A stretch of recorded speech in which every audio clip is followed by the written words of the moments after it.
I feel like, what's the difference from me working at Ford than somebody that moves to Hollywood and waits tables and going to casting calls and auditions? What's the difference?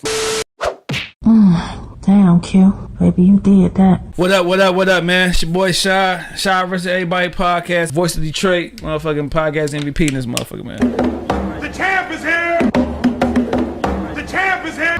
What up, man? It's your boy Shad Vs Everybody Podcast, episode 222. We'll be playing that number in the lottery today. We got a special guest in the building today. She got a lot of hats, you know what I'm saying? Director, actress, award winner, poet, has a poetry book, producer, mother. Yeah, you know what I'm saying? Got a movie coming out pretty soon and stuff. Yeah. Am I missing anything? No, I think you about covered it. We got Jovahna Marie.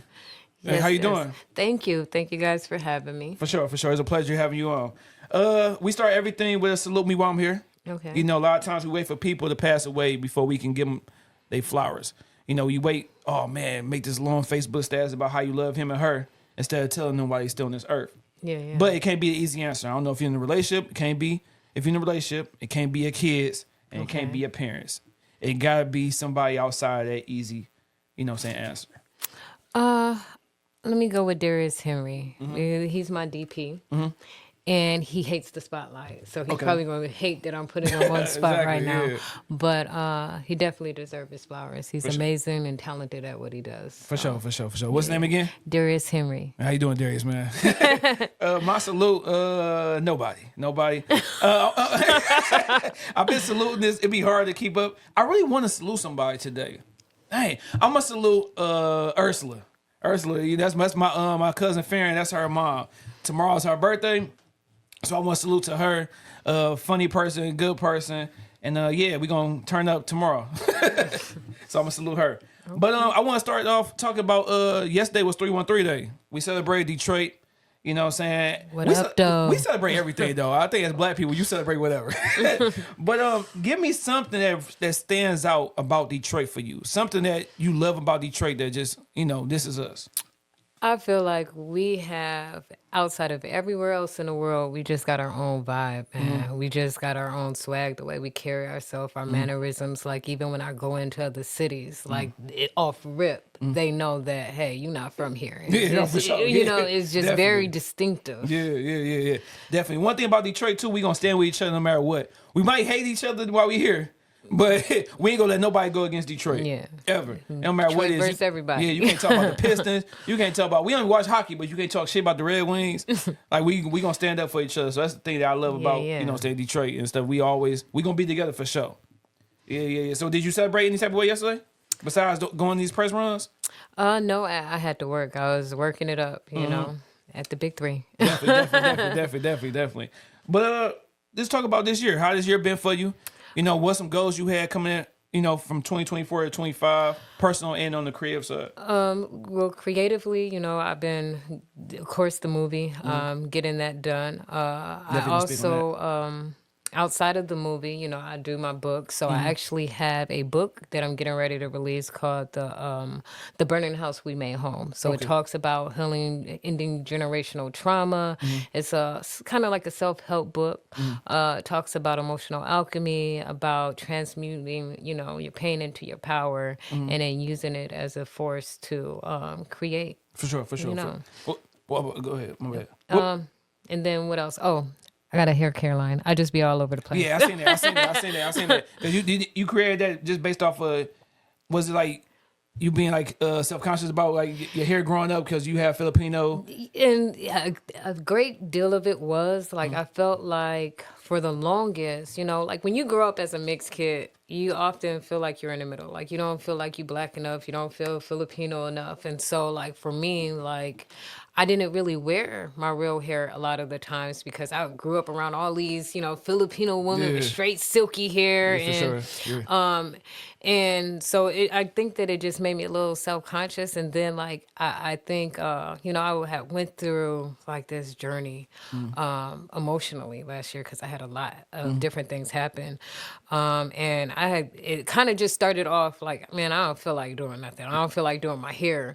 But when I wasn't doing my hair and I felt like, hey, you know what? I'm not wearing the lace fronts. I'm just letting my big old fro just be free. It felt very freeing. Like it was empowering. So I was like, you know what?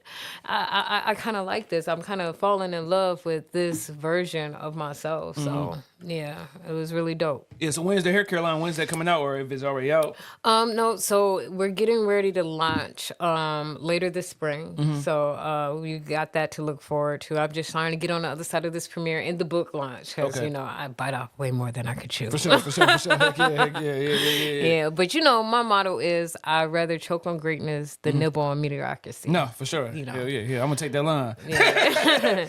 Now, when you say that, you know, what I'm saying being you never feel like you black enough or Filipino enough. Was you like going through it like with family, like your black side, like, yo, you think you this or? Well, you know what? School? I feel like I'm very odd. Like even growing up, I was kind of like the oddball. Like I was the high schooler that was walking around with Plato and Aristotle books. And, you know what I'm saying? So I was just different. And like when you're different, a lot of times you get picked on. You know what I'm saying? Because people just simply, they don't understand. Yeah, you young, don't know no better. Yeah. So like, you know, they're like, what are you reading? What are you listening to? And I don't believe in subscribing to one thing. You know, and I think a lot of times that makes people uncomfortable because they want you to be one-dimensional. They want to be able to put you in a box. So when they can't put you in a box and they can't figure you out, it makes people very uncomfortable. No, for sure. But I like what I like. It don't be like, I don't care. It could be anything from, hey, Rascal Flatts, you know what I'm saying, to Jay-Z, to, you know, J. Cole. Like, I just like what I like. If it's dope, I like it. For sure. And that's just it. Definitely, yeah. Now, you say on the creative side, but what about personally that you wanted to improve on coming into the next year? I gained a lot of weight last year. You gotta get back right, huh? Yeah, so I definitely got to get back into the gym. I feel like I started the movie. I was like at 130. I ended the movie at like 160. They was like, "Hey, is this gonna be a continuity issue?" I was like, but no, I definitely, and you know what? I don't even mind the weight gain. You know, I don't. Yeah. I just want to tighten and tone, if that makes any sense. Yeah, because, like, it don't look bad on me. But, you know, I definitely can tell. Yeah. Like, I go to jump in my pants and it's just not working. Yeah. I'm quite sure a lot of guys they don't care. Yeah. You know what I'm saying? Because when it comes to that, I think women just do it for, you know, a lot. Well, I ain't going to say you, but just, you know, women do it for themselves or, you know, because guys don't give a damn. Yeah. That'd be cool. As long as you ain't went crazy and just let yourself go. Yeah. We good. No, for me, it's just like, you know, I want to be at my for sure. You know, optimum and peak, you know. Yeah. Now, it's a blessing having grandparents. I know because, you know, I lost my grandparents, lost parents and stuff like that. But you just celebrated your grandfather's birthday, February 2nd? Yeah. Do my little research. But just talk about, you know, how blessed you are to still have your granddad around. And what's some jewels or something that he might have gave you growing up that you carry with you, you know, to this day? Okay. Yeah, you know, it's bittersweet. I think because, you know, he got dementia. So sometimes he don't recognize me. And so, like, it's kind of hard. Like, you know, and I have to remind him, like, hey, I'm your granddaughter. For sure, yeah. But, you know, my granddad, he was smooth. Like, I don't, like, back in the day, he was a smooth cat. Yeah. But I think one of the jewels that kind of always stuck with me, he'd be like, Vonna, you know, it take you a second to get in some shit. It take you a lifetime to get out of it. Exactly. You know, I know that. No, for sure. He's like, you know, think, you know, you make smart choices. So like that was his big one. Yeah. So it's hard for you dealing with that, seeing him going through what he going through, like, especially when you know him as a certain way. Absolutely. It's like, you know, you look at someone and it's like they're there, but they're not. They're not, yeah. You know what I'm saying? So it's like they home, but the light's not on. Yeah, no, for sure. Yeah. But like the crazy thing about it is that there's moments where he peeks through, like you see him, like he kind of coming through. Particularly like when he listen to music. Yeah, so you put on some music for him, and then you see him rocking and jamming, and so like he remembers that. Now, the flip side, you got an 18-year-old now. Yes. And, I got my son turned 18. Did that make you feel some type of way? Like, damn, like, oh man, like the older they get, the older you get. Yes, it yes, don't absolutely. Stop. Like, talk about that. Just the reflection on, like, saying have an 18-year-old and just think about the days, from when you first started to now. Well, one is just like, when they were growing up, you were cool. You were the cool mom. It's just like, you can't do nothing wrong.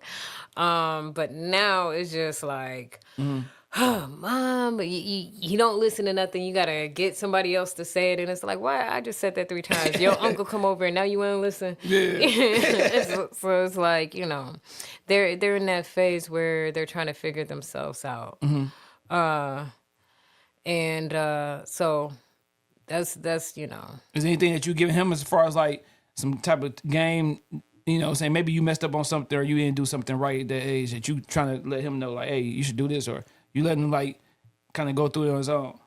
I tell him all the time, like, your mom is your cheat sheet to life. You got a whole answer key. You just got to use it. Yeah. You know what I'm saying? So it's nothing that you're going through that, I can't give you some kind of insight on. There's nothing new under the sun that transpires or happens.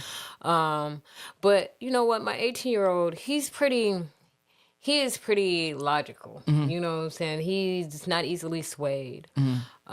He beats to his own drum. He doesn't fall into peer pressure. He stays out the way. So I it's that second child that I got to worry about. It's always the second one. It's always the second one. I know, because I'm my mama's first kid. The second one always, man, being that boy looking crazy. I asked this question. Me and my uncle was talking about this on the last episode. We were saying, like, if it's a movie or a TV show that relates to your life. And I said Jason's Lyric, because I'm that cool dude. And, Alan Payne was cool. But the younger brother was the hothead. Like, that's me and my brother and stuff like that. So, them second kids, they'd be a handful. But you know what? I tell him, I don't tell him, but I'm like, man, I knew he was going to be difficult. Like, when I gave birth to him, he was breached. He was turned the wrong way. He had the umbilical cord wrapped around his neck. I had to do like an emergency C-section. I'm like, this baby came into the world just being difficult. Same thing with our second kid. He was the same way. Just tripping already. Like, dog, come on, man. Just get him out of there. So, but he also is, though. He's the first one to be like, Mama, I got your back. For sure. That's my baby. Now you got kids, like, think about when you was 18. Like, would you listen to your parents? Or was they, what I'm saying? Do you look at like, damn, I wish I was, you say your 18-year-old, he got his head all right. And see, that's the thing, because sometimes it's really hard to discipline the you out of your child. You know what I'm saying? Yeah.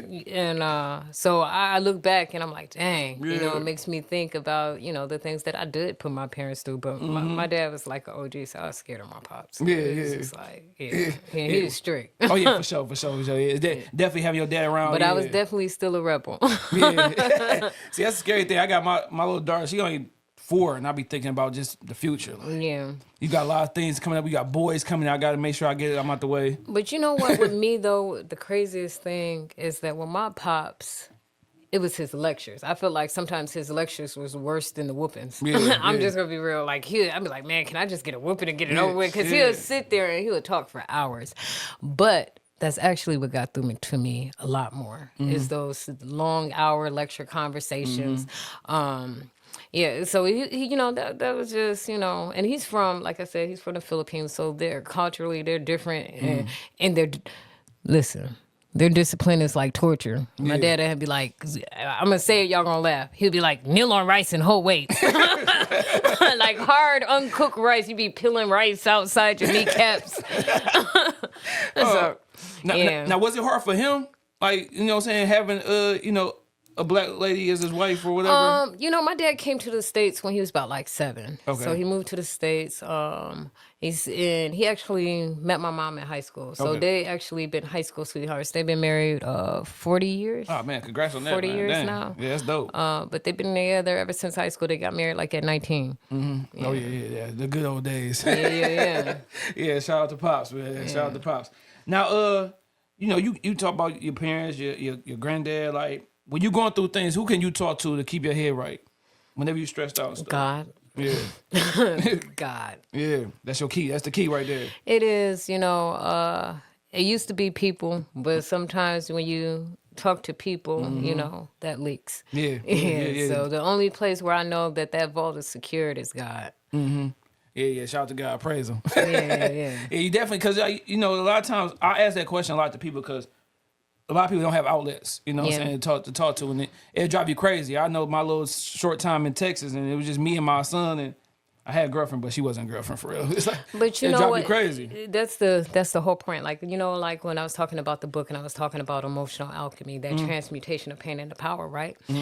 It is the outlets that we use. Like I have this quote that I live by, that our bodies are not coffins for our pain to be buried in, that we got to put it somewhere else outside the human body. That we put it in our art, we put it in our literature, we put it in acting, all these different things. We take it and we make something more beautiful from it. I was listening to a podcast from Jim Carrey, and he was saying, he acts because he's deeply broken, and that being acting gives him a way to reconfigure the pieces in a way that brings joy and entertainment to people.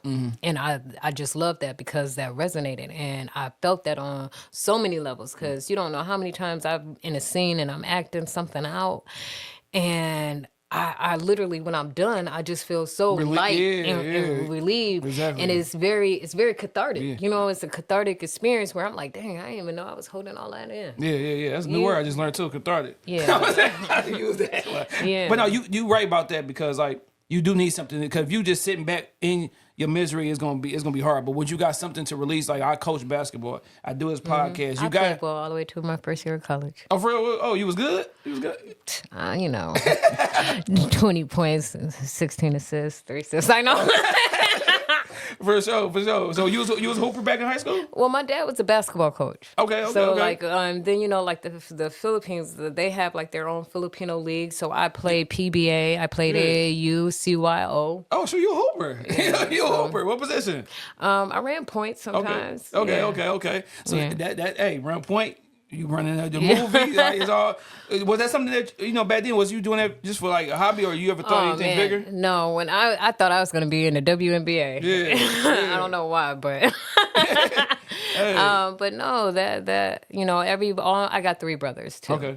So growing up, my sister came a little bit later. So like if I wanted to go play outside, like my brothers wasn't playing Barbies with me. So if I wanted to play, I had to do whatever they were doing, and usually that was like football or basketball or whatever. So I was a bit of a tomboy. I didn't really start getting into my girly bag until like midway through high school. Yeah. That's dope. Cause I coach boys and girls, but I mainly coach girls now. Yeah. So I coach middle school girls, high school girls, AAU, all that stuff. So okay. No, that's dope. That's dope. And then I ran track too. I was just athletic. I did hurdles. Okay. Yeah. Okay. That's dope. Do your kids play sports?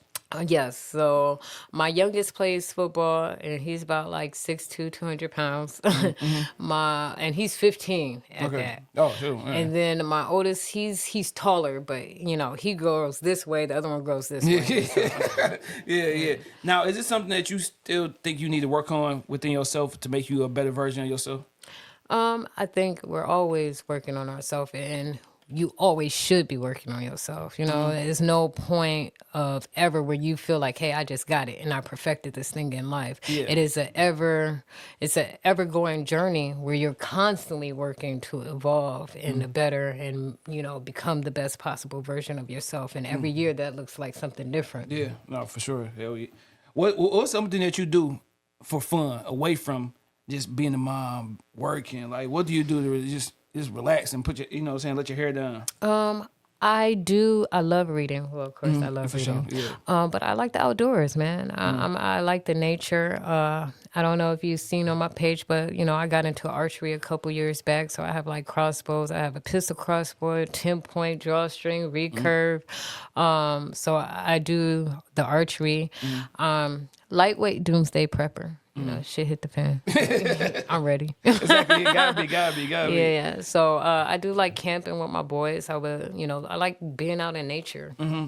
Now you talked about reading. I know that was something growing up you love reading and writing and stuff like that. But just talk about the importance of that. you know what I'm saying, growing up, because you got kids nowadays, like, they not reading to their grade level. Right. You know, they're very behind and stuff like that. So just talk about the importance of that and, like, what can we do as far as pushing kids to love, you know what I'm saying, to read and write? Yeah, it's got to be, you got to find subjects that they like to read, right? You know what I'm saying? So for my sons, for example, I can't get them to read certain books, but if I give them a book about gaming, you know, they own it. You know, if I give them a book about basketball, you got to find their interest. My younger son, I used to take him to the library and he would want to check out cookbooks.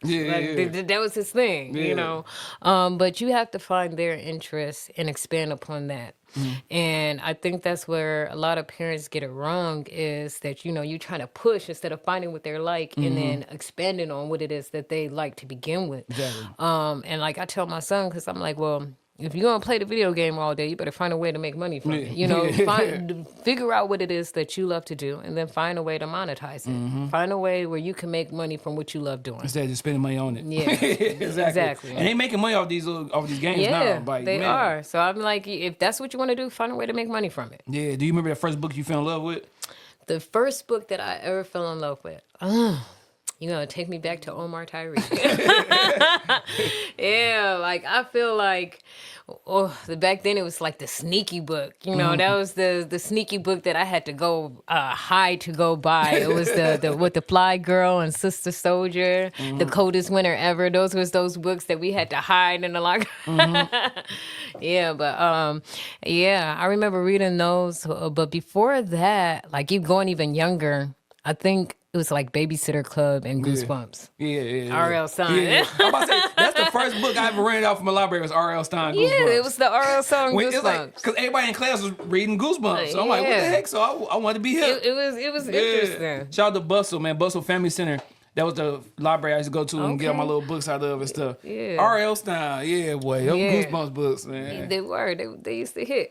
That was my go-to right there. Like I said, we was reading stuff we love because like I love sports. So I was always getting like little Michael Jordan books, or, you know what I'm saying? The Lakers or Pistons, like something about basketball. So for me too, it was poetry. I used to read a lot of poetry book and a lot of philosophy. That's what I said. I was like, in high school, they'd be like, this girl weird. She a weirdo. She walking around with Plato and Aristotle. What's wrong with her? But no, I used to love just reading philosophers, and, you know. Do you remember the first poem you ever wrote?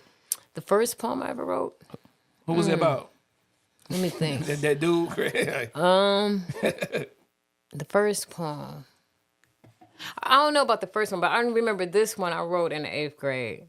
It was Little Girl, Cold World, How Does She Cope? Dearly departed, let me take you back to where it all started. Milk goes back in mom's breast, a baby girl back in a bassinet. Hope you're ready for what happens next. Daddy couldn't hold this semen what was created. A lyrical demon, take you back to the date, June 30th, 1985. My stomach, my month 9, out of mom's wound, and I'm lyrically inclined. Blessed with this talent of rhyme, it's like my lifeline. Innocence erased in a space where dreams and reality meet. Thus it begins my redemption from sin. Sit back and watch my soul bleed through the ball point of this pen. If you could see inside my mind, pour ink on my thoughts and read them line by line, you understand that Miss Marie's truly one of a kind. See that part? Yeah. You remember that one? That was your go-to. So hold on. So when the EP dropping? When the mixtape dropping? No, I don't do that. Don't worry. So was you ever like? Poetry always, but spoken word, more like, you know, poetry, spoken word. But did you ever think about creating music? Because you know what I'm saying, you had a way words. I did go that route a long time. You know, my rap name was Renina Ross back in the day. Renina Ross.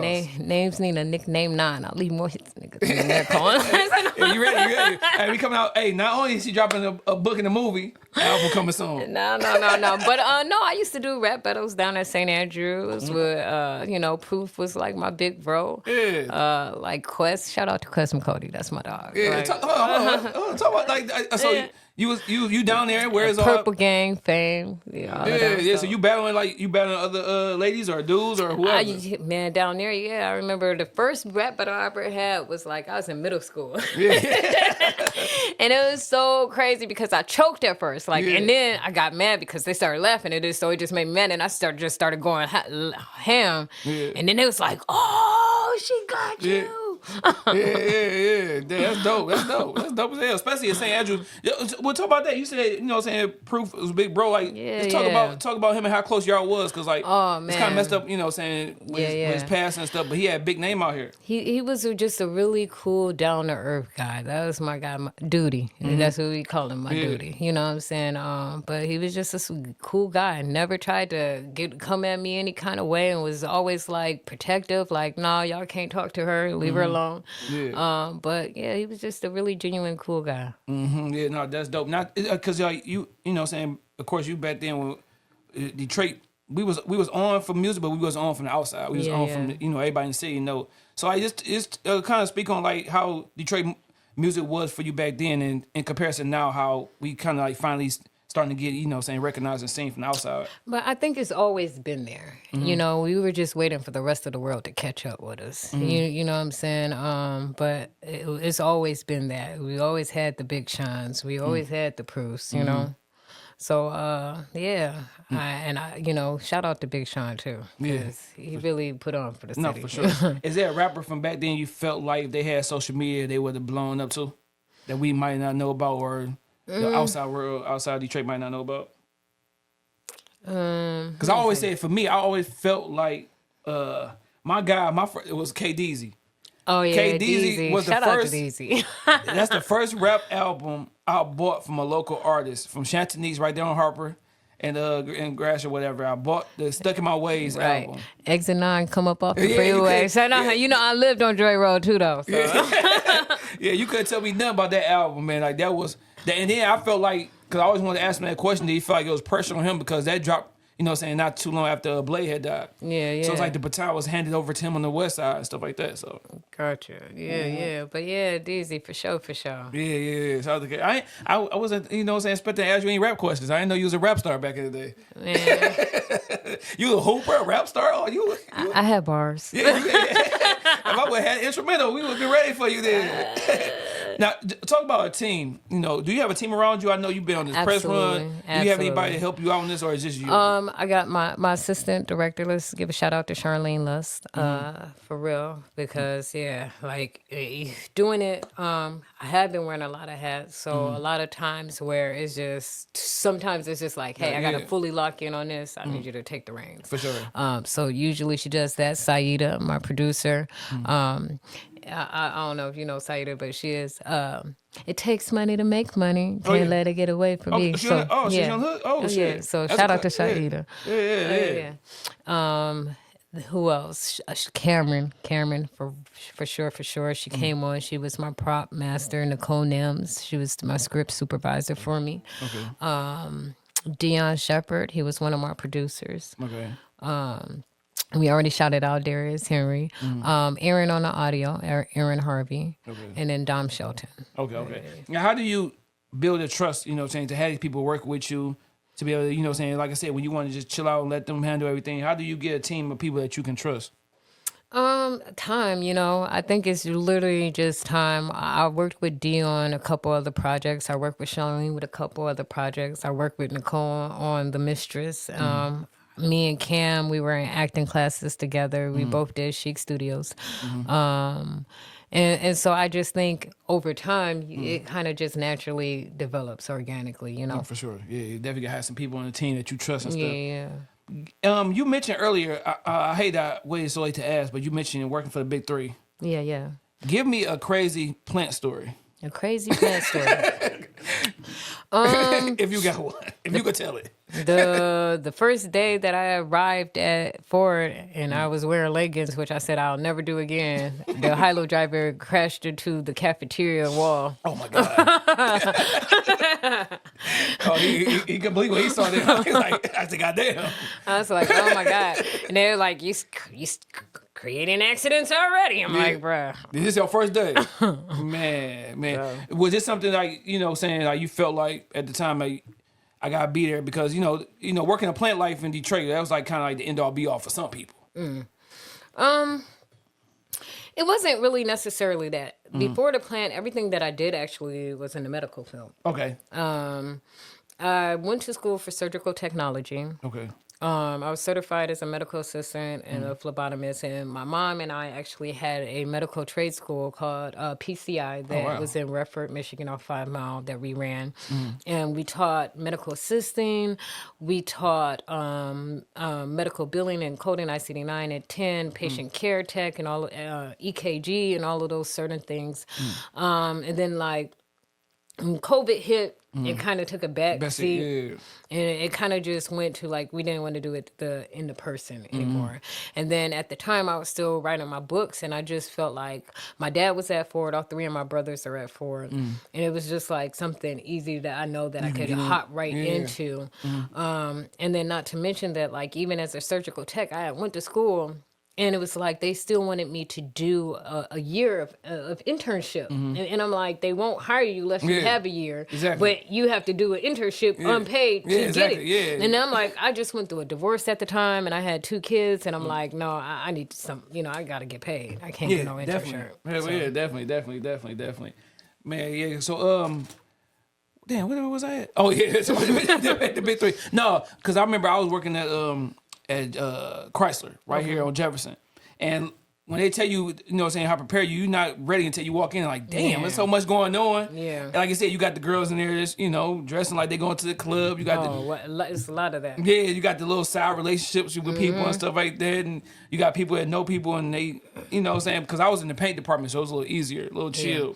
I'm more chill. Like I put my headphones on. I kind of keep to myself. Put my hood up. Yeah, just go work. Yeah, I may listen to like audiobooks and my music, and so I kind of keep to myself in there. I'm not, I have a couple people that we cool, we family now. For sure. We just been in there so long. So if you ever work in a plant, you become family. Yeah, with you a got lot to. of Yeah, those you there people. so much. Yeah. But outside of that, yeah. Yeah, y'all just got paid. Y'all a little good profit share. You know what I'm saying? I know it come around time, text time come. Everybody be balling. But you look, that's how I did the movie. Yeah. Real talk. Oh no, for sure. Well, at least you put it into the right thing. Yeah, so like it was the previous year. It was just like I got tired of just waiting on people. You know what I'm saying? Like I was reaching out for help with this, that, and the third, and I kind of got to a point where, hey, you know what? I'm just gonna jump. I'm gonna jump, grow my wings on the way down, and pray to God that I could fly. You got to, because you'll never know until you go ahead and do it. You know what I'm saying? We talk about things that we want to do so much. I know for myself, you talk about wanting to do stuff, and then you just got to do it. And then a lot of people that would never do the things they want to do with their life because they're afraid of being seen starting at the bottom, right? Exactly. And they're afraid to be seen making mistakes. And, if you fail forward. That's my thing. Like, if I fall, if I fail, I want to do it forward. You know what I'm saying? I want to do it in me trying to do something. Exactly. I would rather do that than stay stagnant and be complacent and just chilling. not do anything. You got the motherfuckers who ain't doing nothing but tell you how to do it. Like, nigga, you ain't even try. But no, you definitely gotta try. And like I said this countless of times. I think with the COVID thing happening in 2020, it pushed a lot of people to start just trying stuff. Yeah, because like I said, prior to that, everybody was like, all right, we good with what we do. But that shows you right there, it could be over with. Yeah. But you know what? I think that COVID, of course, it was very unfortunate for all of the people that, that it was fatal for. But in another sense, it made people sit still. Definitely. And like when you sit down and you're alone with your own thoughts and it's so quiet, because sometimes we get so just caught up in the everyday hustle, right? Of the mundane, of the constant go, that we never have a moment to just sit and hear our own thoughts. Exactly. So I think it definitely provided that. For sure. Yeah. No, it definitely did. Like I said, it just pushed people to start trying things that they needed to, you know what I'm saying? They was always thinking about it, but they didn't actually do it. I don't know if it was the PP money, whatever. People was getting paid and people started trying things and stuff like that. So it helped out for a lot of people. A lot of people it was just, you know what I'm saying? But just even just spiritually and mentally, it put you in a different place, of just sitting with yourself. And I think it was needed for a lot of people. Yeah, I know for sure for me. Because I didn't even know how much I needed it until I'm like, dang. I didn't know how much I missed family until it was like people was coming around. Like I remember, cause my uncle, I remember he first came through. It was like, oh man, I ain't seen you in a couple months. Like we was locked up or something. I mean, we were locked up for real. And it was, you know what was crazy about that? Because they wasn't even letting people visit people in the hospital. I remember my dad had COVID. We were like outside the hospital, waving at him through the window and stuff. Yeah. And so like, that was It's funny scary. because my in-laws, my mother and father-in-law. They had drive-through visitation, bro. And drive-through funerals even. Damn. Yeah. It was. Yeah. Yeah, that was a crazy time. Yeah. Like, think about it. That was wild that we went through that. Like, Yeah. but hey, we got through it, I guess. Yeah. Yeah, I guess so. But give me some. The last time you cried, it didn't have anything to do with death, and what was the reason? See, I'm a Cancer. We sensitive. Oh, your birthday? I'm June 30th. Oh, you right. Yeah, mine June 21st. My wife June 23rd. I think I was watching literally. They all crying. Yeah. I'm sensitive, so it don't take much, you know. I think I was watching a movie. What's that movie that was like the movie that you turn on and it's always gonna make you cry no matter how many times you watch Mystic River. Okay. Have you ever seen Mystic River when what's my man's name? And his daughter died, and he's like, "Is that my daughter in there?" That scene right there was so powerful. Yeah, you just that was a very powerful scene. That and one of my favorites is Devil Advocate. Like that was a really good one. Yeah. Because like I said, Pursue Happiness. At the end, I'm always like, God, he made it, dog. Yeah. That was a tearjerker. And Crooklyn too, because I just think about my family With the dog. Yeah. No. No, with the moms. Oh yeah. Dad lost his job. That was sad. That was my movie too. Crooklyn's a $1 classic. man. Yeah, Crooklyn is a classic movie that don't get talked about enough for me. Yeah, that was. Yeah, Crooklyn is a classic. Shout out to Spike Lee, man. And that was. That was my. I was loving old girl a little bit, and she got older. She wasn't looking all that good. Which one? The daughter. Well, I forgot her name on the movie, man. But that was my girl for a little bit. Then Yeah. I had my girl. That was a great film. I might have to watch that movie again, but no, that's definitely a good movie. What's the worst advice and best advice you have received on the creative side, personal, just something that somebody told you that didn't make any sense, and something that somebody told you that made all the sense in the world? Something that didn't make any sense. That's just the way I am. Mm-hmm. It's not, that's just the way you choose to be. Mm-hmm. Yeah. So, and the best advice, I don't know. I gotta think on that one. Yeah. I see. I'm usually one giving advice. What's some advice that you ain't gave out to somebody that really helped them then? I don't know. Just start. Yeah. Just do it. Definitely got to. I did the Nike slogan. Yeah, definitely. Now you loving music and stuff, being a former rapper. Give me a song or an album that describe you in some type of way. Your early life, your life right now as a kid, like just an album or a song that just you don't have to say anything. You press play and this is you. I like Beyonce's Bigger. Okay. I really love that song. So if you get a chance, check that out. I think that's a really dope song. J. Cole. I think a lot of J. Cole's songs. Yeah. That's the second time I mentioned that. Must be a favorite rapper right now. Actually, he is one of my favorites. J. Cole and Jay-Z. And I think Jay has always been one of my favorites. But for him, one of my favorite songs that I used to like was Meet the Parents. Like I like the storytelling. Yeah, he definitely a good storyteller. All right, well, go ahead. Give me your top 5 rappers that Out of all time? Yeah. Just your favorite. It ain't gotta be like the what I'm saying, the correct answer though. Pac, Big L. Okay. The bridge is over. So no. Slick Rick, Okay.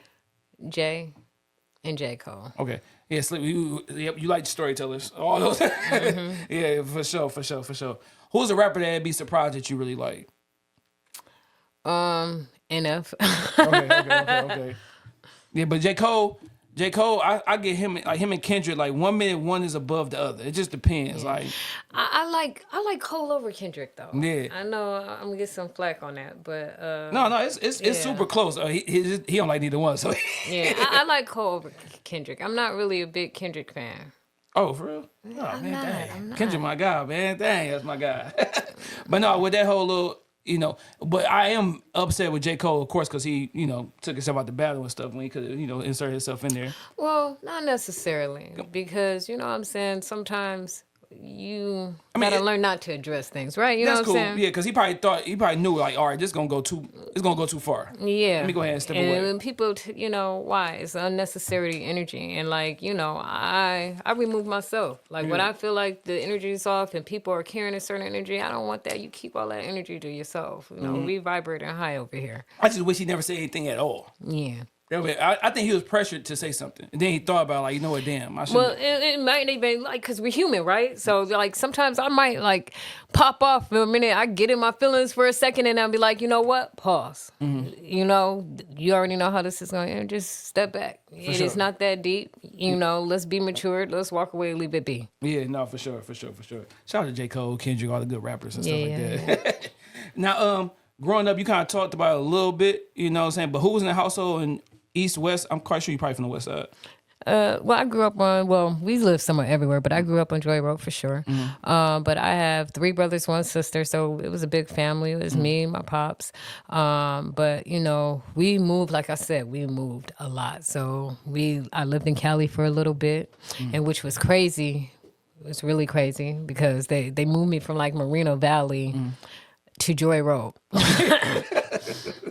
So I think I was at Dixon Elementary School, bro. Yeah. And I was like, oh, totally. And it's like, what the fuck? Yeah. Who's this girl? And so like, you know, needless to say, they would bully me. And then one day I just got fed up. And then they was like, dang, what's wrong with her? She's crazy. Yeah. But you know how cancers are. I think that we are the type where we take and we take and we take until we just can't. And see, that'd be an issue. I be telling my wife all the time, if you got a problem, just let me know right now. Yeah. But you know, that shit build up like, damn. We are non-combative. So a lot of times I've had to learn because we are emotional. Like I tell my kids too, you know what I'm saying? Knowing that you're emotional, I've learned to anchor my feelings. I tell my sons, you got to anchor your tornado, right? That means that whatever you're feeling in the moment, you don't make any decisions in that moment, that you allow yourself to sit in it. You know, feel what you feel, but don't make any decisions until the storm calms, exactly. You know, because you are not going to be able to make any lucid, coherent thoughts. Yeah, no, definitely. You don't want to jump out there too soon. Yeah, for sure. Yeah. So you say you had 3 siblings? I got 3 brothers and 1 sister. 3 brothers and 1 sister. So it was 5 of us, actually. Okay. Your mom and dad did moving around a lot. Did that affect you in any type of way growing up? Yeah, it did. Like, I don't think that I had my first best friend until I was like in maybe like the 6th, 7th grade. Yeah, because you know we were constantly moving. We moved from California to Joy Road, from Joy Road to Oak Park. But one thing I will say, then from Oak Park to Southfield, from Southfield to Belleville to Carlton. But the one thing I will say is that each time we moved, we were leveling up. Yeah, for sure. Yep. Yeah. And like I could for real say that like each time it was like bigger and better. Yeah, see, when we was moving, it was the same level. Matter of fact, sometimes it was worse. Yeah. we were from a studio apartment to 2 bedroom to somebody's attic. Yeah, so like it was always like a get better thing, and I think that even that spoke to me as a child, like you know the way that my parents moved. Because now, shoot, they off 2 acres, they got a whole big old pond, they got a shooting range in the back. Yeah, and, they doing it. Yeah. So. Now, before I get into when you got into the whole acting world, I would love to ask you your opinion on the guy Spanky Johnson, or whatever, because you had touched on it on Facebook. I saw. But because one thing I used to do it, I'm not gonna lie. You say to be actors, to be movies, but it's just actors and actresses and stuff like that. So it is because I feel like what's the difference from me working at Ford than somebody that moves to Hollywood and waits tables and going to casting calls and auditions? What's the difference? Yeah. At the end of the day, I'm a mom, so I got to make sure that my household is taken care of. You know, I got responsibilities. But I think that that's more something that should be commended, the fact that I'm working 40 hours at a plant. And then I come home knowing that my whole body is tired, my muscles is aching, and I put another 40 into my passion and my craft. You know, so that's 80 hours a week. And because I have this dedication, I'm putting my blood, my sweat, my tears into it because it's something that I love to do. So I think that in itself makes me a real actor. The fact that, hey, I'm taking these acting classes, I'm paying for it to learn how to better myself and perfect my craft, that I'm reading these books and I'm reading these scripts and trying to figure out everything I can to be the best at what it is that I'm trying to do. I think that in itself speaks to just my commitment of being an actor. Yeah, for sure. I think he was just saying it just to go viral. Yeah. I honestly don't believe that he believed in the things he was saying. Now, you do got some people that don't take things serious, of course.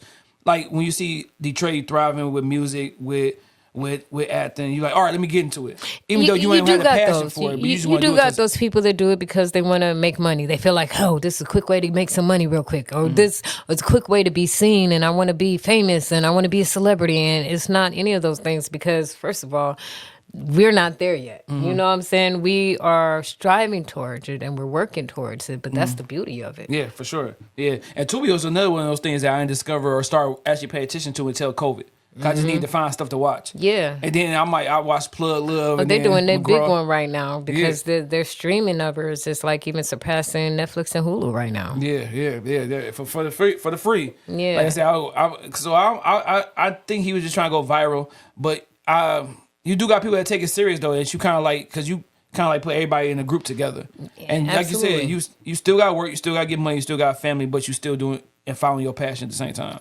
And I think that it's just like, it's crazy that everybody got to start somewhere, right? And that goes back to what I was saying about people are being so afraid to start because they don't want to be seen starting at the bottom. I don't mind you watching my process. I don't care. Laugh all you want. You know what I'm saying? Because I know at the end of the day that I'm only going to get better, and this is the starting point. Exactly. Yeah. So when did this passion of yours become something that you was really serious about, and it wasn't just a hobby or something like that? I think that I've always been a creative mind. Like I've had people ask me, what do I prefer, the writing or the acting? And I say that it's not a question that I can answer. It'd be like trying to ask somebody which one of your kids you love more. You know what I'm saying? You love them both, and for very different reasons and in different ways. But at the end of the day, I wouldn't consider myself more an actress than a writer or author. I think that I'm just a storyteller, and all of those things are just different mediums in which to tell a story. For sure. When I'm in front of the camera, all that is, that's a moving picture. It's me telling a story that's moving. It's a story that moves, right? When I'm writing, it's still telling a story. Even my poetry is a story. Even my artwork, because I like to get into art, so I draw and paint sometimes. You do it all. I'm a creative. You know what I'm saying? Like, when you're a creative, when you're a creative, I think most creators are multifaceted. You know what I'm saying? When you create, you just like to create across all mediums. Do you believe, like, when people say you need to stick to one thing and thrive at there, or do you believe in that? Absolutely not. Yeah. I believe whatever that God has put in me, it is my job to put it out into the world, because when I die here, I want to die empty. For sure. Yeah, you don't want to take nothing. Yeah, for sure. J. Cole had a bar for that line, for that too. Damn, I wish I could think of it. Yeah. Now, you said you took this thing serious and stuff like that. Is there a role that you would not do, or and how do you study for, a role? A role that I would not do. Is there anything that you would refuse to do, or a person you know what I'm saying? I see, like, one of the first things that we learn in acting is never to judge our characters. Like, you don't judge a character, and it may be somebody that is completely opposite than who you are. But the key is to finding some aspect of yourself within that character that aligns with that you could kind of start to build upon. So I don't know that if it was like no role, like, let's say if they didn't have a character. I like characters with depth. Okay. So I like my characters to be very layered. I like them to have somewhat of I want them to have a character arc. I want them to have some depth to them. Yeah. So if anything, if it's a character that I just feels like is flat, it doesn't go nowhere. I can't go nowhere with it. It's just what it is. Maybe that might be something I refuse. But like a certain role, I don't think so. Like, I would play anything from a crackhead to a lawyer.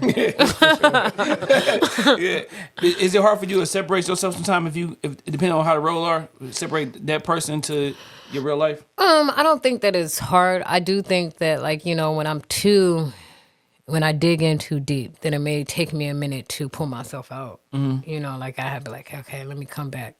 But that's why it's also very important to anchor yourself. You know, because it is sometimes you really get in it and you be like, dang, I got to pull back a little bit. Yeah. Like, you know, when they scream cut, it might take you a moment to shake it off. So. Yeah. At what point did you feel like it paid off? Like, all right, I'm actually like, you know, because it's, you know, as hoopers, podcasters, is that certain point you're like, oh, it makes sense. I finally see that I'm really, like, it's starting to pay off the hard work. What movie or what role was it that you feel like everything kind of like paid off and you saw like the work you did? I still don't think that it's paid off yet. You know what I'm saying? Like, I'm one of those people where I'm constantly, you know, I'm working towards it. Like, I feel like I'm just beginning. But I will say, you know, you have those moments where you like, oh yeah, this is what I'm meant to do. Like, yeah, like I could see this. Like, you get that glimpse of what your life could be. In this, you know.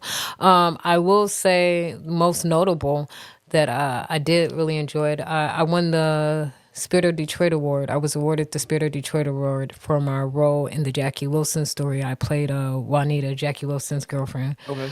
Which I shot him. Listen, I don't think I had a movie role where I haven't killed somebody or shot somebody. I don't know why. They're just always making me the killer. I'm the villain, bro. I'm not a villain, though. I'm actually really sweet and kind and nurturing. We usually when people say that means that's... we gotta say that means something going on. Now, next weekend, you got The Dark Side of Beautiful. Yeah, the movie premiere. Yeah, it'll be premiering and stuff like that. Talk about this. This is your first movie, right? Yes. That you created or whatever. It is my first film. I wrote it, directed it, executive produced it. I wore a lot of hats in it. So yeah, it's my baby. It's the first time, you know, my debut as a director, you know, but my first time doing everything really. So, you know, I'm really grateful for my cast because I had some hitters, man. I had Miriam Ham III, I had Armando King, I had Jonathan Crawford, I had Devin Banks, I had Amira Garrison, I had Zakia BG. So I just, you know, I had an all-star just talented cast, and man, they brought it. Yeah. How do you go about picking? Like, make sure you're picking the right person for the character. You know, I did do a audition. I did a casting call. So they did come out and they auditioned. I know Miriam, he's just like a very strong actor. So, you know, I did have a couple other people that, you know, I was looking at for the role at the time. But when he did the audition, I was just like, oh yeah, that's Adrian Watts. You know, and the same thing with Armando. Like, he came in, he didn't lit a cigar. You know what I'm saying? A fake cigar. And he was just so smooth. I was like, yeah. Because with his role, I was looking more so for like Denzel of Training Day. And like, so he definitely gave me that smoothness, like that sly. And yeah, so. Yeah. Then we missed the casting call, dog. We were kidding, like, you know what I'm saying, do our little one too. Yeah. Now, how long did it take you to create this? And was it like, how many times did you put it down, the pen down, was like, you know what, I'm done, I can't do it no more? Well, as far as writing or filming it? Writing it. Writing it actually didn't take me that long. So like, I finished stuff really quickly. Like, I think my issue is that I probably do got a touch of ADD. So like, I'll start on something and then I'll start on something else. And then I'll start on something else. And then so like, I have to focus and have the discipline to pull myself back to finish what I started with, you know, the first thing. Yeah. So. Yeah. Now, as far as filming, how long did that take?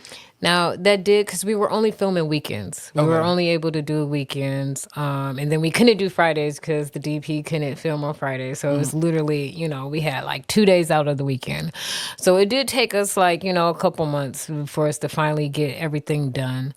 But yeah, it was a very long and strenuous process, for sure. Now, are you a little nervous for people to see this creation of yours, like, I am a little bit. You know what? I think as creators, we are hypercritical of ourselves. You know what I'm saying? And because we're so passionate about it, there is always going to be something that we feel like we could have done better. Or like in this scene where, hey, you know, I'm cringing right now. You know what I'm saying? Where everybody else is like, oh my God, this is just a junk. And I'm like, you know, so I think we all have those moments. I think even like Spike Lee and Tarantino had those moments where he thought, like, I think he said one time, he's like, I didn't think that movie was going to do anything. And it went to be like one of the best sellers in the world. It went international in the, you know, the Office box. So do you have any sex scenes that's gonna make me feel uncomfortable because it's going too long on this movie?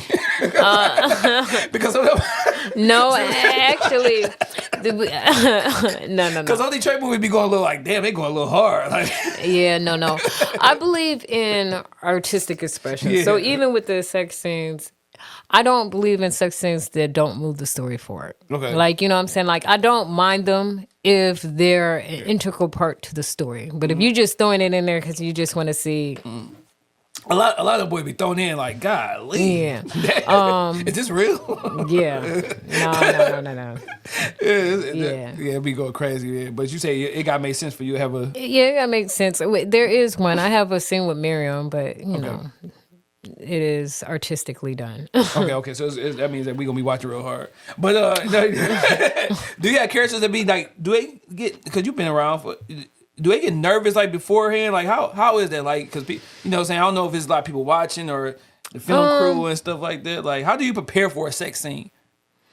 It is not what people think it is because there's nothing sexy about it whatsoever. You got lights, it's hot, you're sweating. It's just like so many different elements. You got the boom mic over you. Like it's nothing sexy about it. So I don't know if people think that, but it's not. You got people that he's staring at right here. So it is nothing sexy about it at all. But you do, you get scene partners that make it a little bit more comfortable. You know, especially if you kind of have a rapport. And kind of like a friendship where it doesn't feel as awkward. You know, some of the way they be going at it, like I'm like, hold on, this is real. Like they got me believing this. Oh man. Now I will ask this though, because like I don't want to put that statement like, oh, you a to-be actor or this, that, and third. But when you do have these movies and you come from the city. You know how like in the NBA you got the G League. You trying to get called up to the big leagues. Yeah. Do you think there'll ever be a day where somebody called like, all right, I saw you in this movie on Tubi and I want you to come out here? It happens all the time. It does happen all the time. You know, we look at like Crystal the Doll. Shout out to Crystal. Like she's in BET Plus now. She got movies on there, and like even Erica Muna. Like it happens where they jump. You know, but I think the one important thing about that is that you don't market yourself as a to-be actress, you know, and there's certain things that I will probably never do in film at this level. Yeah. You're like, I'm not about to get fully nude or any of those kind of things because with your clothes on, you got niggas crashing, so I can. But no, because it discourages. If you're talking about jumping levels, there's certain things that you can't do if you're serious about taking it to the next level because they're not even going to look at you. Yeah.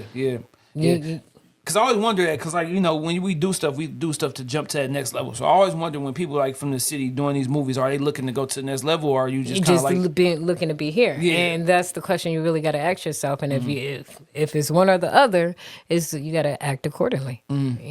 For sure. If you could redo a movie and put your own little spin to it, what movie would it be, and what would you add or take out? Dracula. Okay. I wasn't expecting that one. All right, what you add to it? What you taking out? I would like to put like a biblical spin on it, right? Okay. Where we make like Dracula Judas in the Bible, because like the coins, like the silver, like why does it burn them? It could have been because that was the pieces of silver that he got when he betrayed God, Jesus or whatever. But I always like to just like prominent figures throughout like history, like and just have them be like vampires in the modern day, but really they're like these historical figures like Beethoven or somebody. Like but real talk or I don't know. I just think that would be kind of cool. Yeah. What's a movie that everybody love that you think is trash, or a TV show? that everybody loved that I think is trash. Because I think me and my producer, we both agree. Everybody love Belly, and I think that's a trash movie. I like Belly though. I like Belly, and I'm better than I like Juice though. Yeah, Juice is that's classic. But what's that movie for you that everybody love, but you like? You know what? I don't like it. I don't. Maybe Pulp Fiction. Pulp Fiction. That's probably Maybe Pulp Fiction. Yeah. What's a movie that you look back on that you can believe that you like? Because I was looking at Don't Be a Menace right now compared to back then. It was so much funnier when I was younger. It's still funny, but it's like I don't know that now. I'm like, but I know it's movies like Poltergeist, for instance. I don't know. I was so terrified of that as a kid, and then I watch it now. I'm like, what the what? That's how I was looking when I watched Freddy Krueger. I was definitely afraid of like Poltergeist, and then I was like, don't go to line, Carolyn, you know. And then you watch it now, and you're like, bruh, come on, bruh. No. And that's how I am with Freddy Krueger. Watching that, like the killing scenes on those movies back then is so hilarious. Like they don't look real at all, but as a youngster, you are them, you terrified. And I was, and I'm like, I sit back and I look back at it now, and it's just like I don't understand why I was so definitely afraid of this, because this is like trash. For sure. Who is someone that you look up to or you just love in the space, what you do, or just in general? I like Viola Davis. Let's give a shout out to Viola. Okay, so hey, Auntie. So you got Viola Davis. Angela Bassett. Okay, so all right, so those two people right there. You got your own podcast, and you run into them. And in order to interview them, you gotta ask them one question that's gonna make them want to come on your show. What's the one question you're gonna ask them that's gonna lock in that interview? I don't know. You're trying to make me think. that's a thinking one right there. One question that I would ask. You got one shot, like Eminem said. You got one chance to get them on the show. Offer this question. That's something I have to like sit down and ponder. Yeah. And take time to actually like really think through. Mm-hmm. Cause I honestly don't know. Yeah. That's a tough one. That's a pre-screening type of question you gotta ask. Yeah. You gotta give me some cause I gotta process that. Yeah, exactly. Who if you shot a movie and you're a lead lady, who will be your lead man in your dream movie? Michael B. Jordan. Michael B. Jordan. When we were just talking about him, because we were talking about Ryan Coogler. The Sinner movie? Yeah, how dope he is as far as like what he do and how they've been kind of tag teaming this thing up. Yeah. Yeah, so yeah. I'm excited to see that one. I think it comes out April. Mm-hmm. I'm definitely be in the theaters. For sure. But it gotta be, first of all, it gotta be Killmonger and Michael B. Jordan. Yeah. It can't be the regular Michael B. Jordan. Yeah, for sure. What do you want this movie to accomplish? What is success? What do success look like for this movie? Like, how are you satisfied? You know what? Like when I started this movie, I knew I wanted to make a psychological thriller, but I knew that I also wanted it to be different. Mm-hmm. But I do think that there is, some subliminals there. You know, there's some subtext within this film that I don't know a lot of people will catch. But at its core, it is almost like a parody of just the hypocrisy of people and religious. It's just people do horrific things in God's name, and they all do it, and they all think they're right in their own right. You know what I'm saying? Yeah. So it talks about false piety, and it's more so speaks of how dangerous it is for religions to be misunderstood or misunderstood. Mm-hmm. For sure. I gotta ask you this question. I have never asked nobody this question. Why do premiere tickets be so expensive? I just want to know. Well, you thought I was gonna go deep and stuff. Well, I don't know about anybody else's. I just want to know because I don't know about anybody else's, but that's why I offered. That's why I offered like a tier ticket. I did a tier ticket system, so that is something for everybody. Okay. So like the general admissions is $25. Okay. So that's you. They ain't bad because I ain't seen some. But if you VIP, that's $50, and the ultra VIP $75. But that comes with a catered dinner. Okay. And if you got the ultra VIP, it comes with the open bar. Okay. So that's like the equivalent to you going out on a night out, Exactly. and You you go getting spend a that. dinner Yeah, and you you gonna getting spend that. drinks, but now you got a movie. So it's Yeah. dinner, drinks, and a movie. Yeah. 'Cause I always want to know, because some people jump in, I'm like, damn, what are they doing? Like, Yeah. I'm curious. Like, you thought I was gonna go real deep with that question. I just want to know, because those premiere movies, I'm like, oh, this costs more than Yeah, Yeah. but that's why, because I'm providing an experience. It's the ambiance, baby. So For sure. Now, with the premiere, how soon or quick is going to get to, like, Amazon Prime or the Tubies and stuff like that? So I'm thinking 2 to 3 weeks. They said after the premiere is what we're looking at. So it was somewhere in that time frame. For sure. Now, you got anything? I know you say you like to jump ahead and do this and do that. Are you already thinking about the second movie already that you want to create? Yes, actually. Well, I'm still working on the book, so I want to get the book out. Then after the book, I'm doing, that's the casting call that I said that I got for like late summer, early August would be God Queen, and it's kind of like a Queen of the South kind of vibe, Superfly, but female version of it. Yeah. Heck yeah. That's dope. I don't want to be in your business, but you touched on it. I only feel like I had to ask. You had spoke on a divorce and stuff like that. Like if you don't want to answer it, tell me shut the hell up. But like, was that tough for you to go through a divorce, and like how long were you guys married and stuff like that? Well, the divorce was so long ago. I got divorced in like 2010. Okay, that was been a minute ago. Yeah, so was it hard for you to get over that? I think at the time it might have, like when I was initially going through it, that it was tough. And it was more so, not even more so the fact about the relationship in itself, but more so the fact that I didn't want to raise my kids in a broken home. It was like I didn't want to be the stereotype, and I wanted them to try to, I come from a household where it's two parents. That's my why- parents and been that's married like for why I asked, 40 years. So it was more so the accepting that my kids wouldn't have that. For sure. What advice would you give to a new relationship that thinking about getting married or just got married? What advice you would give them? Take counseling before marriage. Like to really sit down, talk to each other, really get to know each other. I got married. I was young. I was like 21 when I got married. I had my first kid at 21. I was 21 years old. Okay.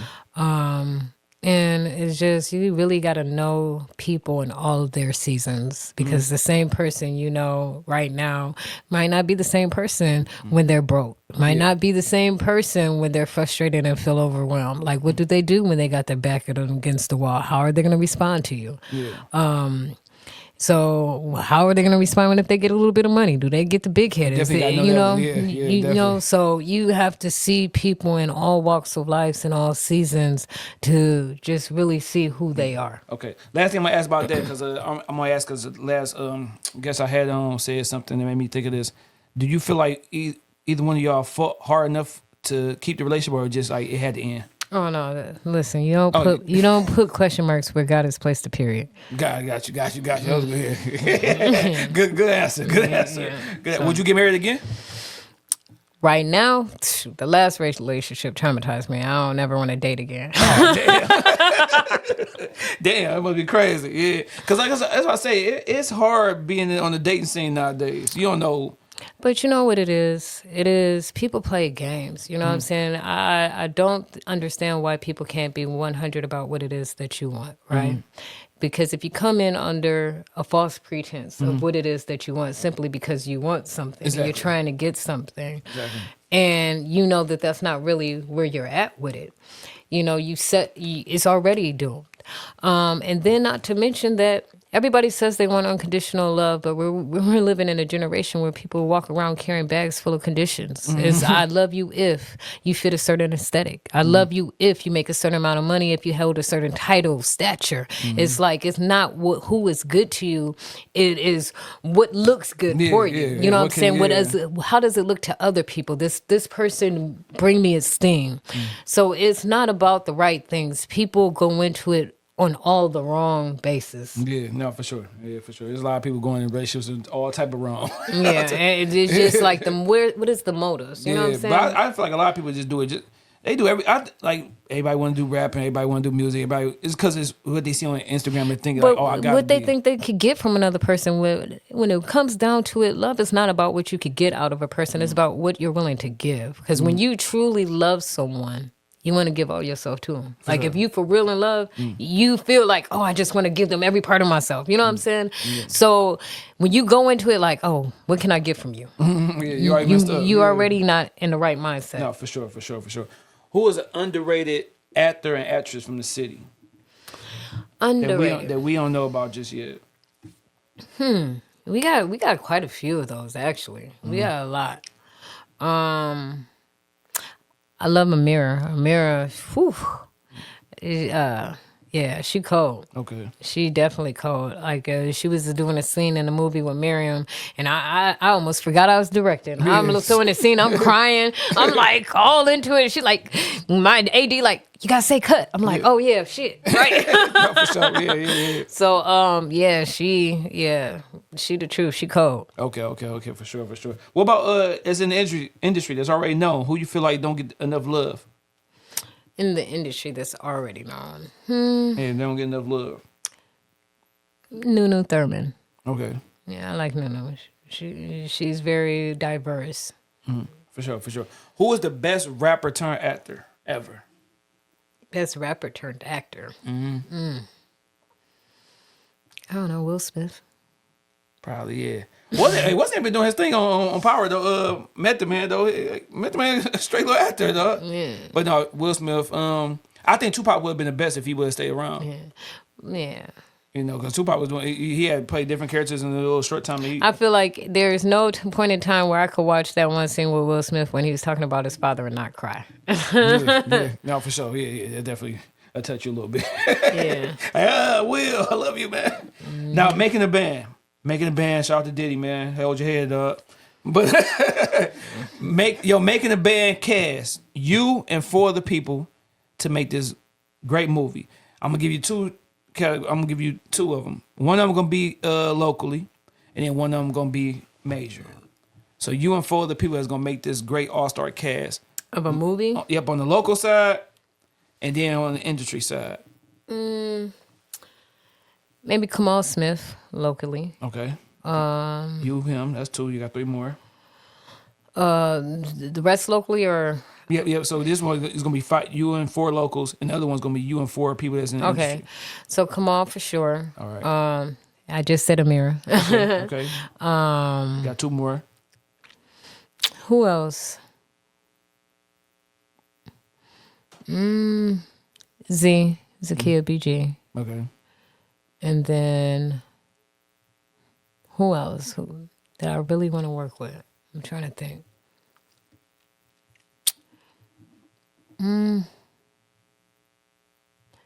Diesel. Okay. Yeah. Well, dog, we still waiting on you to come on the show. But that's your 5. All right, give me your 5. Say them heavy hitters. Viola. All right. Denzel while he's still acting. For sure, you gotta hurry up and get him. Who else? Angela. It's just because I want to work with Angela. Yeah, I just do. You still look good out here. And then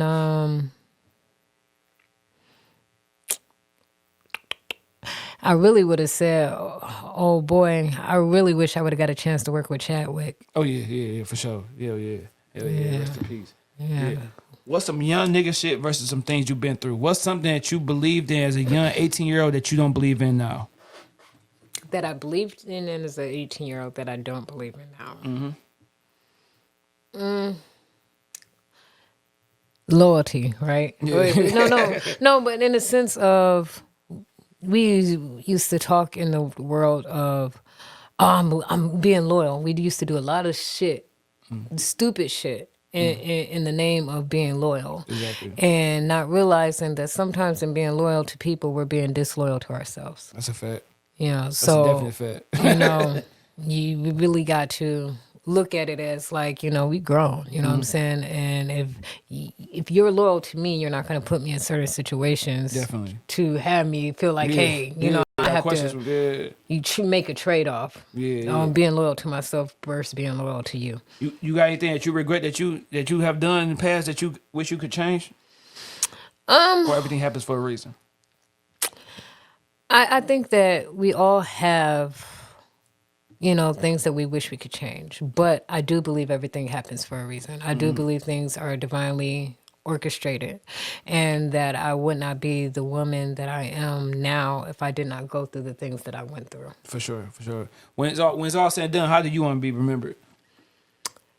I want people to love me, remember me as like a lover. Like, and I mean that in the sense of that when I walk through people's life or anybody that engages with me, that in some way, shape, or form, I have made your life better. For sure, definitely. That's dope. You a deep person. All right. Now, towards the end, we start asking like silly questions and stuff like that. I haven't asked this one in a while. I'm gonna give you top 3. I give you something, you give me your top 3. Okay. Give me your top 3 moments of life. When my kids were born. And you know what? That's crazy. I'm glad you said that first. Because people be having kids and I ask them that and they don't say nothing at all about kids. Like, damn.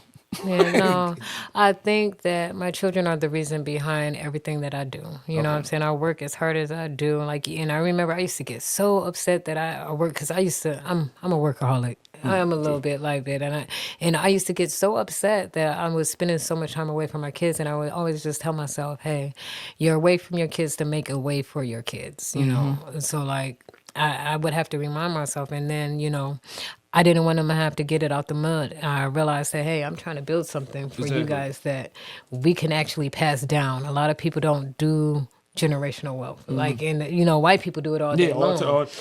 And they have things that they could pass down to their children. And I wanted to make sure that I built something worthy enough of being passed down to my children. Exactly. Next thing, probably when I wrote my first book. Okay. I think the very first book, when I finally got it published, I felt it was very surreal. Seeing my name up on the bookshelf with all of my favorite authors, I felt like that was a very surreal experience. Definitely. And then outside of that, I don't know. The third one. What would be the third one? I thought you probably would say this upcoming movie being your first movie that you put on your own. Definitely. I could see that. I could see that. I think what it is because I haven't had the premiere and it's not out yet. It's not real yet. Yeah, it's ain't real yet. It's not real yet. Yeah. But give me your top 3 childhood crushes. Like celebrity childhood crush when you was a kid. God. You're gonna laugh at me. The ones you had to post on the wall for. Okay, I was in love with Tupac. Okay. So, but I was weird because I used to have the biggest crush on Bruce Willis. I wasn't expecting to hear Bruce Willis. That's what I said. Y'all gonna laugh. Okay. But no, it was something about the way he said yippee-ki-yay. All right, so Bruce Willis, Tupac. And then, like, man, listen, my room was just it was all over the place. So I had Bruce Willis on one wall, I had Tupac on the other wall, and then B2K on another. B2K, okay. Who was your favorite one, Raz B? Oh, no. I'm talking stuff. I know it. There was nobody's favorite. That had to be messed up that you in the group and all the girls look everybody don't name you. Yeah, no. I never heard girls say Raz B. No. Shout out to Raz B, man. Yeah. I think our birthday is the same day. I think that was my very first concert too. It was B2K. And then it was so crazy because they had called me to come up on stage and my mom, but they were like dancing on girls, giving them lap dancing. My mom's like, you sit your ass down. You ain't going up there. No, they do it too much. All right. Give me your top 3 TV shows. Oh, top 3. Sons of Anarchy. Peaky Blinders. Okay. And what other one that I really, really like? Game of Thrones. Okay. Or no, Walking Dead. If I could do Walking Dead. Okay. Give me your top 3 hood movies. Okay. Juice, we talked about. Yeah, for sure. Rockabye, baby. So New Jack. Definitely New Jack City. Sure. Juice. And then Boys in the Hood. Boys in the Hood. Yeah. That's dope. I like that 3. Give me your top 3 TV dads. Always ask people TV moms. Al Bundy. Well, only listen. No, that's good one. He remind me of my daddy because that's exactly how my dad is. That whole vibe. Yeah. So I did, Al Bundy. Carl Winslow. Okay. He was dropping, and then we got to do, Philip. Yeah. Philip Banks. One thing about Carl Winslow is he got to understand that what's name had Harry had cheated on him. Because ain't no way Eddie Winslow was his son. Eddie was like 6'8". Yeah. Carl about 5'10". Yeah, but you know what? I used to love Philip Banks just because he was the one. He was dropping knowledge. He was dropping gems for sure. For sure. Give me your top 3 foods. I'm a big seafood person. I love seafood. Okay. I love Mexican food and soul food. Okay. Top 3 books. The Power of Now. That's one by Eckhart Tolle. I do like The Four Agreements and maybe The Alchemist. All right, now you say you was a hooper. Give me your top 3 hoopers. I do like LeBron. And then shout out to Kobe. Yeah, for sure. Shout out to Kobe. And I don't know. Okay, you guys gonna laugh at me about this one. What's up? Because I always liked him because even though he was basic, I felt like he just, he was very fundamental. Like Tim Duncan. Yeah. He definitely one of the greats. But I never heard nobody say top 3. They top 3, but no, Tim Duncan, you can't deny what he have done. Yeah. You know what I'm saying? For Spurs, we got 4 or 5 championships. I don't feel like he has no razzle dazzle. Yeah, he don't. But he's very fundamental, but he get the job done. Yeah, it took every. And you definitely did not want to see them in the playoffs. Yeah. So because they was always winning. I was always hating. Yeah. Tim Duncan is definitely one of the GOATs out there. Best power forward ever, for sure. Ain't no other power forward better than Tim Duncan. Last question I'm gonna ask you: what do success look like for you? What is success in your eyes? Freedom. Freedom to do whatever I want to do, whenever I want to do it. You know what I'm saying? So if you sitting on the beach making money, getting all these different streams of residual income, going into the office when I want to go into the office, it's freedom. Freedom to hop on a plane if I want to. Freedom to live the life I want in the way that I want. So actually, it's not about making money. It is because freedom, all money does is allow you, it buys you freedom. Yeah, for sure. And that's at the end of the day. So you said that, I thought about that last episode, Snowfall, man. Yeah. Man, that just hurt me, dog. Oh, man. Did you watch Snowfall? Yes. Did you this fool did watch it? Was you disappointed with the ending? No. Man, Mama could have waited like 4 or 5 seconds. Yeah. Mama could have waited. Yeah. Mama could have waited. Are you angry with the outcome of how he was at the end? I felt like that just goes to full show. Circle, but Goes to show that all the people you there for at the very end, you look back and you see how many is really there for you. Yeah. Now I get mad when people. Now his friend, I do. Because you already gave him $500,000. But the fact that he came back afterwards and was like, "Look, come on, let's get you back where you need to be." Yeah. I appreciate him for that. But really, that's really all he had. Everybody else, they left him. Old girl left him. She took the money that she had and ran. And she could have been the one helping, holding him up. The auntie was full of shit because she started the whole thing. Yeah, she brought when Jerome said, "No, I'm not. Well, I'm just gonna sell my little weed, lift my little weights, and then I'm cool." When he wanted to go to the hard shit, she the one who took him to the Connect to old girl in the club.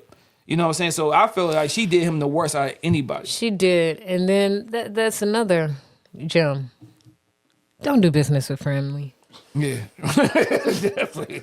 For real. Man, he was trying to look out for everybody, but I felt like his downfall was he was just too money hungry. Yeah. I felt like the mama, she did that because she knew no amount of money was going to be enough for him.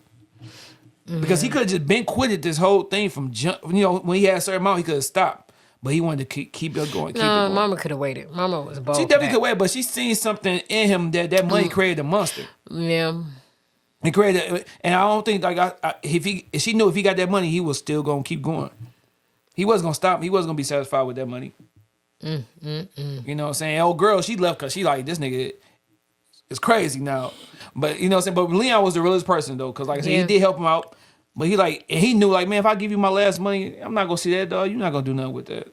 Yeah. You know what I'm saying? Yeah. That's one of my, I ain't gonna lie, dog. I shed a little tear on that mud. That last episode. It was. I was not expecting, and I guess they probably did that because everybody thought like either he was gonna be dead or in jail. Yeah. I thought he was gonna get locked up at the end.